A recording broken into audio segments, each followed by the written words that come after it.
Most students walk through the world with this quiet, dangerous assumption: nothing bad will happen to me. They think the school environment is safe, predictable, controlled. They think real violence is something that happens in movies, or to other people, or in some distant country they've never heard of. But here's the uncomfortable truth that most will deny until it's too late. You don't get to choose when danger comes. You only get to choose whether you're ready for it. And the students who become monsters, the ones people don't pick on twice, are never the ones who look violent. They're the ones who are prepared.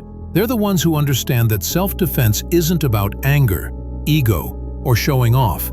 It's about control. It's about ending chaos before it begins. It's about having the psychological advantage that turns fear into power so quickly that the other person doesn't even realize the fight is already over. Think about this for a moment. Most school fights don't last more than 10 seconds. 10 seconds, not minutes, not rounds. 10 seconds is all it takes to determine who walks away confident and who walks away humiliated or injured. And what decides that outcome isn't strength, size, or even speed. It's knowledge. It's knowing exactly which moves create panic, paralysis, or hesitation in the attacker.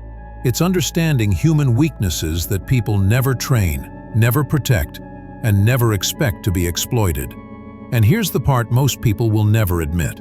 Fights aren't won by being a hero. They're won by being efficient, by being a little unpredictable, by being willing to do the things that normal people hesitate on. Because in a real fight, the moment you hesitate, you lose. The moment you try to look cool, you lose. The moment you think you have time, you lose.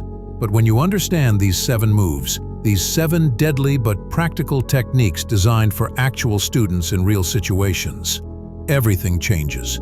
Your confidence shifts, your body language transforms, and your reaction time becomes automatic, almost predatory. You start seeing openings that other people don't even realize exist. You start noticing vulnerabilities in every stance, every step, every overconfident push or grab. And the best part? You don't need to be muscular. You don't need to be athletic. You don't need years of martial arts experience. These moves work because they hijack the human body's natural reflexes. Reflexes that every attacker, no matter how tough they pretend to be, cannot control. Once you trigger these reflexes, the fight ends instantly and in your favor. So before we go into these 7 deadly techniques, understand this clearly. Self-defense is not about violence. It's about survival. It's about making sure that anyone who chooses to attack you realizes, too late, that they made a mistake. You're not trying to be dangerous all the time, but when danger comes, you will become something they never expected. You will fight like a monster. 1. The collarbone shock. The collarbone is the one bone almost everyone forgets to protect, which is exactly why it becomes your silent advantage. When someone tries to push you, grab you, or crowd your space, you don't fight their strength, you interrupt it. A sharp knuckle press or downward strike into that thin ridge sends an immediate jolt across their shoulder. Their arm weakens, their chest collapses inward, and their brain switches from "I'm in control" to "what just happened?" This tiny disruption gives you the opening most students never get. It's not about hurting them, it's about breaking their posture and confidence instantly. 2. The solar plexus collapse. Right in the center of the chest is the solar plexus, the fastest way to shut down aggression. A quick palm strike, fist, or knee to this point doesn't just hurt. It shuts off their breathing like flipping a switch. They fold forward, gasp, and lose all ability to continue the fight for a few seconds. And those seconds are everything. When people can't breathe, they panic instantly.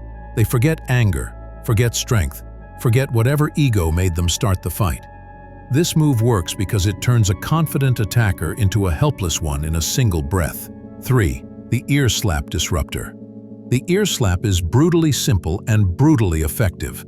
A cupped hand slap creates a pressure shock that scrambles the attacker's inner ear, your natural balance system. For a moment, they feel dizzy, disoriented, and unsure which direction to move. That confusion is your window. Instead of trading punches or getting dragged around, you create instant imbalance with almost no effort. It doesn't rely on strength or speed. It relies on biology. Their equilibrium fails. their confidence drops, and you get the opening to escape or take control without getting into a messy fight. 4. The knee buckle. If you want to end a fight quickly, target what keeps a person standing: their legs. The knee buckle works because the knee cannot handle sideways pressure. A quick inward kick, stomp, or shove causes the leg to collapse instantly. It doesn't need force, it just needs the right angle.